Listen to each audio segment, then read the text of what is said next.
রাজ্যে 1,10,00,000 গাছ লাগানোর লক্ষ্য নিয়ে বিশ্ব পরিবেশ দিবস উদযাপন। আজ বিশ্ব পরিবেশ দিবস। গোটা রাজ্যের পাশাপাশি জেলা পুরুলিয়াতেও দিনটিকে বিশেষভাবে পালন করা হলো। শুক্রবার পুরুলিয়া শহরের অদূরে সুরুলিয়া চিড়িয়াখানায় আনুষ্ঠানিকভাবে দিনটি পালিত হয় একটি গাছ মায়ের নামে। এই বার্তাকে সামনে রেখে পশ্চিমবঙ্গ বন বিভাগের উদ্যোগে পালিত হলো বিশ্ব পরিবেশ দিবস। 5ই জুন থেকে 2027-এর 31শে মার্চ পর্যন্ত সারা রাজ্য জুড়ে 1,10,00,000 গাছ লাগানোর লক্ষ্য রয়েছে। আজ তার আনুষ্ঠানিকভাবে সূচনা হয়ে গেল। সারুলিয়াতে অনুষ্ঠিত পুরুলিয়া জেলা স্তরীয় অনুষ্ঠানে উপস্থিত বিশিষ্ট জনেরা তাদের বক্তব্যের মধ্য দিয়ে গাছ লাগানো এবং অরণ্য রক্ষার প্রয়োজনীয়তার বিষয় তুলে ধরেন। অনুষ্ঠান শেষে চিড়িয়াখানা চত্বরে সকলেই একটি করে চারা গাছ রোপণ করেন। অবশেষে অনুষ্ঠানে উপস্থিত স্থানীয় গ্রামবাসী ও বাচ্চাদের হাতে চারা তুলে দেওয়া হয়।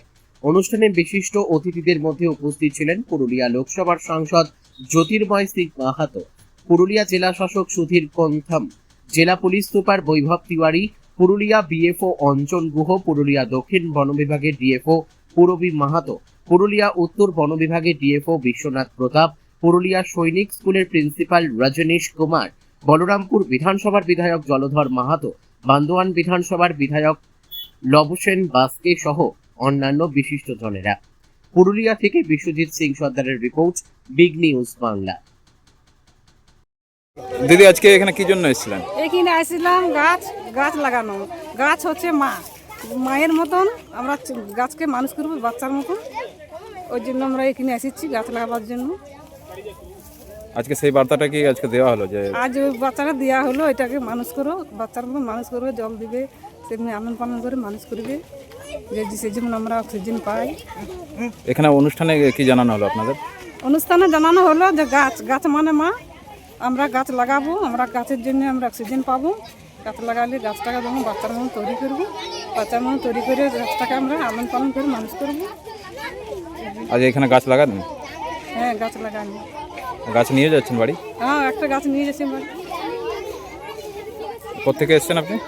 আমরা এখানে সুরুলিয়া বাড়ি পাড়া। কি নাম? আমার নাম রুম্পা বাউরি। এম সাহেব এখানে উপস্থিত ছিলেন, আমাদের দুইজন বিধায়ক আছেন, আমাদের ডিএফও দিদি, ডিএফও সাহেবরা সবাই উপস্থিত আছেন, এসপি সাহেব উপস্থিত আছেন এবং বাকি অনেকজন সমাজসেবীও এখানে উপস্থিত আছেন। বিশেষ করে সৈনিক স্কুলের প্রিন্সিপাল সাহেবকেও আমন্ত্রণ জানানো হয়েছিল, উনিও এখানে উপস্থিত আছেন। আমরা একটাই বার্তা দিতে চেয়েছি কি শুধু গাছ লাগানোই নয়, তার সঙ্গে সঙ্গে গাছ বাঁচানোরও কাজ করতে হবে। যদি গাছ না বাঁচে তাহলে আমাদের যেখানে বাসস্থান, সেখানে জঙ্গলের যারা বসবাসকারী আমাদের বন্ধুরা, তারা আমাদের গ্রামে ঢুকে যাচ্ছে। আমাদেরও অক্সিজেনের প্রয়োজন আছে, ওদেরও প্রয়োজন আছে, ওদের খাবার প্রয়োজন আছে বেশি। হাতি, বাঘ, সিংহ, আমাদের এই এরিয়াতে তো সিংহ নেই, কিন্তু মাঝে মাঝে বাঘ দেখা যায়। তো সেই জন্য তাদের জন্য গাছের খুব প্রয়োজন, জঙ্গলের খুব প্রয়োজন। এবং বিশেষ রূপে আমি আমাদের যে গাছ বাবা যাকে আমরা জানি, ওনার একটা কথা আমার বারে বারে মাঝে মাঝে আসে মনে। তার নাম হচ্ছে দুঃখু মাঝি, উনি পদ্মশ্রী পুরস্কার প্রাপ্ত। উনি বলেছিলেন কি তার মাথাতে ঢুকে গেছে কি যদি গাছ না থাকে তাহলে অক্সিজেন শেষ হয়ে যাবে, আর অক্সিজেন শেষ হয়ে গেলে মানব জাতি শুধু নয়, সারা বিশ্বের সব জীবই ধ্বংস হয়ে যাবে। আর সেই উদ্দেশ্যে নিয়ে আমাদের পুরুলিয়ার মানুষ গর্ব অনুভব হয়। উনি গাছ লাগাতে শুরু করলেন, 5 লাখের উপরে উনি গাছ লাগিয়েছেন আমাদের এখানে।